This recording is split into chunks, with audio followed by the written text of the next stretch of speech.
All right, so you're thinking about diving into the world of code, Exciting. Right. but you're probably wondering, Yeah. how long is it actually going to take to learn this stuff?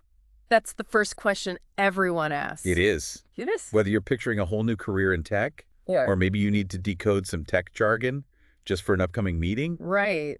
or just have that curiosity, we're going to break it all down for you today. Yeah, what's so fascinating about learning a code is it's not like a one-size-fits-all kind of situation. Okay. You know, it's more like a journey Okay. with these different stages, Mm-hmm. and each of them have their own timeline. Okay. It really boils down to what you want to achieve That makes sense. with your coding skills. So are we talking about like completely different timelines for someone who wants to build websites versus someone who wants to analyze data? Absolutely. And Yeah. even within those areas, there are levels. Someone who wants to freelance as a web developer will need a different skill set than someone who's aiming to work on complex systems at Google. Right. But no matter your goal, Yeah. there are some fundamental building blocks we can explore. Yeah. So let's start with the basics. Think of it as learning the alphabet before you can write a novel. Okay. We're talking variables, loops, functions, the essential ingredients Got it. of any programming language. Okay, so let's say I'm starting from scratch. Okay? How long before I can actually start writing code? Yeah. Like actually building something? So here's the good news. With consistent effort, even just like an hour or two a day, you can grasp these fundamentals in just 2 to 3 months. Wow. It's like laying the foundation of a house. Once you have that solid base, Yeah, you can start building whatever you can dream up. that's encouraging. I could definitely see how that timeline would be motivating Yeah. for someone with a busy schedule. Exactly. But what happens after you've mastered the basics? Mm. How do you go from writing simple code to creating an actual project? That's where building your portfolio comes in. Think of it as like your coding resume, Okay, a showcase of what you can actually do. I like that. This phase usually takes a bit longer, anywhere from 6 to 12 months, depending on the complexity of the projects that you choose. So when we talk about projects, what are we really talking about here? Yeah. Give me some examples. Well, you can start small. Okay. Maybe build a simple personal website to practice your HTML and CSS skills. Mhm. Or you could create a to-do list app to get a feel for how user interfaces work. Okay. HTML, by the way, is hypertext markup language. Yeah. And it's the code that gives structure to a web page, like defining headings, Gotcha. paragraphs and images, and CSS or cascading style sheets Mhm. is what you use to make it look good, controlling colors, fonts, and layout. That's really helpful to have those terms clarified. Of course. So you start with those smaller projects. Mm. What kind of things would you move on to as you get more comfortable? As you level up, you can tackle more complex challenges. Maybe you build an e-commerce site with features like shopping carts and payment processing. Wow. Or if you're into games, you could try creating a simple 2D game. That's awesome. These projects not only let you flex your coding muscles, but also show potential employers what you're capable of. Yeah.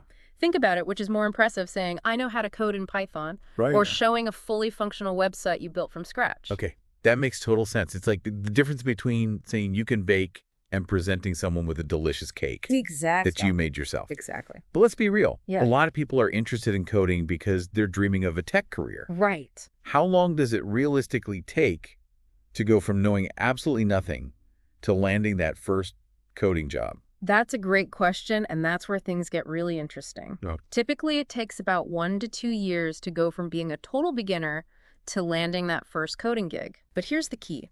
That timeline can be shorter if you already have some tech experience. Gotcha. Maybe you've dabbled in web design or have a background in data analysis. Mm. Those skills can definitely give you a head start. That's good to know. But even 2 years feels achievable when you consider the doors a coding career could open. Exactly. It's important to remember that learning to code is a marathon, not a sprint. It requires dedication and a willingness to learn and adapt, but it's an incredibly rewarding journey. Absolutely. Yeah. So we've talked timelines and the importance of building projects Right. to showcase your skills. Yeah. But let's get practical for a second. Sure. What are some actionable tips for staying on track and, not getting overwhelmed by this whole learning process? Yeah, that's a crucial point, I think. Yeah. It's so easy to get intimidated. Right. The sheer amount of information that's out there. Totally. One of the most effective strategies is setting realistic goals. So instead of thinking like, oh, I need to master Python, Right. break it down into these smaller, Okay. manageable chunks. Yeah. So maybe this week you focus on learning how to use variables and conditional statements. Okay. Next week, you tackle functions. I can definitely see how that would make the process less daunting. Yeah, It's all about those little victories along the way, right? exactly. Building momentum and celebrating each step forward. Absolutely. And speaking of momentum, let's talk about personalized learning. Okay. We all learn differently, and thankfully, there is a wealth of resources out there designed for various learning styles. It's true. Some people thrive on these interactive platforms like Codecademy, where you get instant feedback as you code. Others might prefer video tutorials or diving into a good old-fashioned book. You mentioned Codecademy earlier. Yes. What makes it stand out for beginners? So Codecademy is fantastic for its hands-on approach you learn by doing, which is so effective for solidifying concepts. They offer courses on a wide range of languages, from Python and JavaScript to HTML and CSS. Okay. I also heard great things about Khan Academy. Oh, Khan Academy, as you mentioned, is a treasure trove of free educational resources, including a robust computer science section. Wow.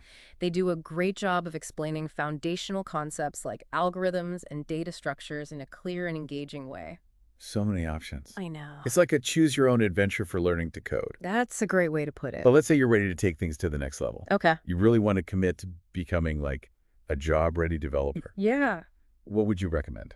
If you're looking for a comprehensive structured curriculum, the Odin Project is an excellent resource. Okay. It's completely free and open source, and it guides you from the very basics all the way to building complex real-world projects. Amazing. They even have a strong emphasis on preparing you for job interviews and navigating the tech industry. That sounds incredible. And on top of all these amazing resources, there's also the power of community, right? Absolutely. Connecting with other learners and experienced developers For sure. can make a huge difference. Absolutely. Engaging with online communities like Stack Overflow and GitHub is invaluable. Okay. Stack Overflow is essentially like a Q&A platform for programmers. So it's a place to ask questions, troubleshoot problems, and just learn from other people's experiences. Gotcha. And GitHub is where developers store and share their code, collaborate on projects, and build their online portfolio. Okay.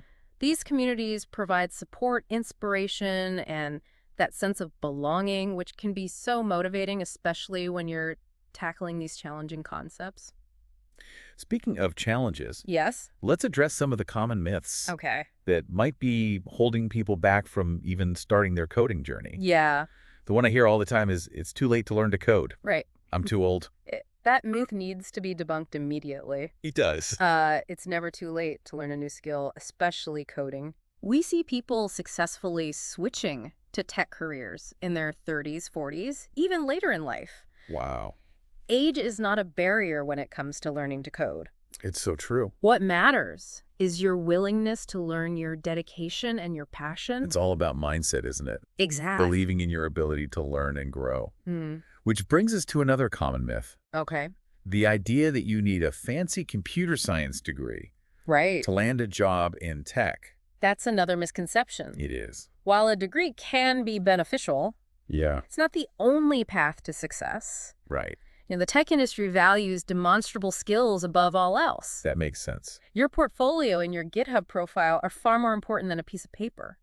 Employers want to see what you can actually build, Right. not just what you studied in the classroom. Oh, last myth to bust. Right. Coding is just too hard. Oh, yeah. I think a lot of people are intimidated Yeah. by the perceived complexity and all the jargon. Yeah. It's understandable to feel that way initially, but let's reframe it. Okay. Think of learning to code like learning a new language. Okay. It's challenging at first, but with consistent practice and the right resources, it becomes more and more accessible. The more you immerse yourself in it, the easier it becomes. Right. And just like with language learning, those aha moments when something finally clicks are incredibly rewarding. I love those aha moments. Me too. They're the best. They're the fuel that keeps you going, Yes, reminding you why you embarked on this journey in the first place. for sure. But I think it's important to acknowledge that learning to code, while incredibly rewarding, does require a certain level of commitment and discipline. Yes, it does. What advice would you give to someone who's trying to balance learning with work, family, other obligations? That's a reality for a lot of people. The key is to make it a habit. Okay. Even if it's just for short periods each day, consistency is more important than intensity. Maybe you dedicate 30 minutes every morning before work Right. or an hour after dinner. The key is to find a rhythm that works for you Yeah. and stick to it. It's about integrating it into your life, not letting it become this overwhelming, Right. separate thing. Right. Exactly. And don't be afraid to seek support. Okay. Join online communities, connect with other learners, find a mentor. Yeah. Having a network of people who understand the challenges and can offer encouragement can make a world of difference. Those connections can be so valuable. Yeah. They remind you that you're not alone on this journey. Absolutely. So we've talked about the importance of setting realistic goals, Mm-hmm. finding personalized learning methods, Yeah. and embracing the power of community. Right.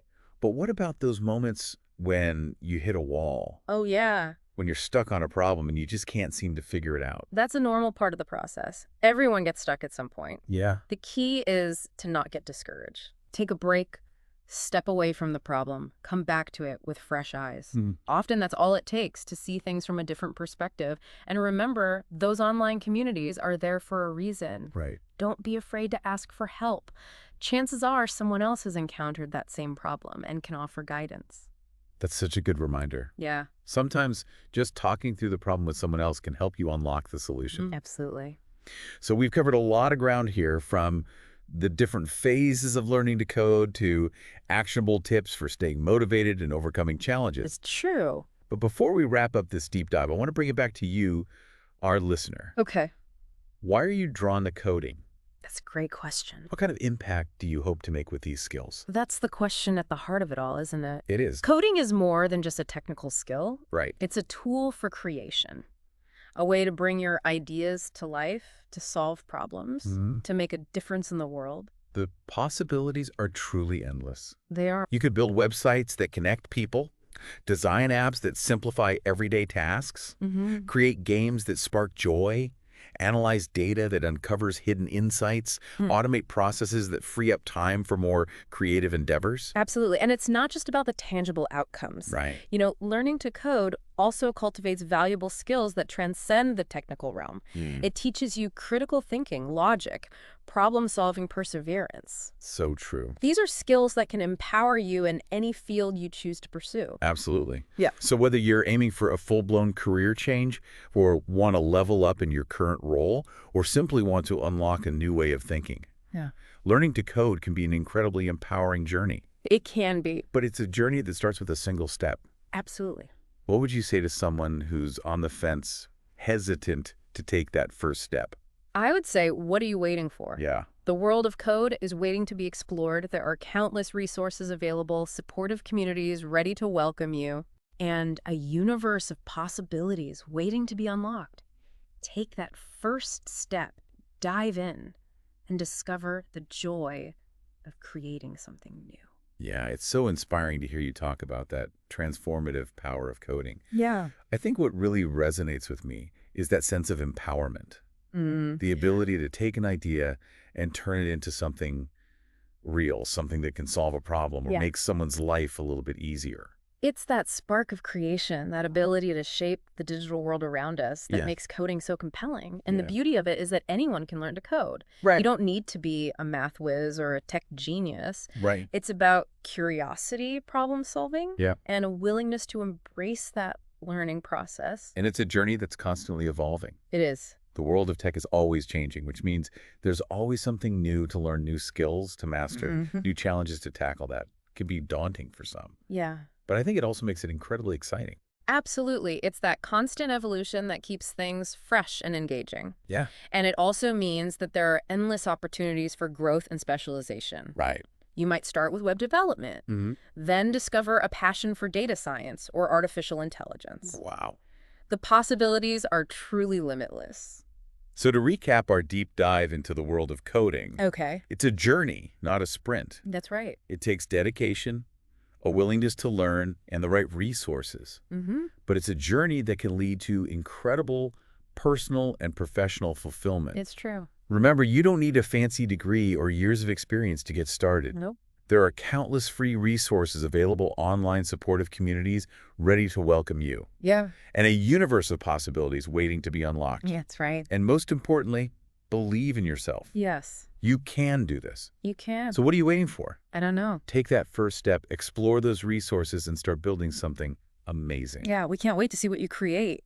Thanks for joining us on this deep dive into the world of coding. Of course. And remember, the power to create is in your hands.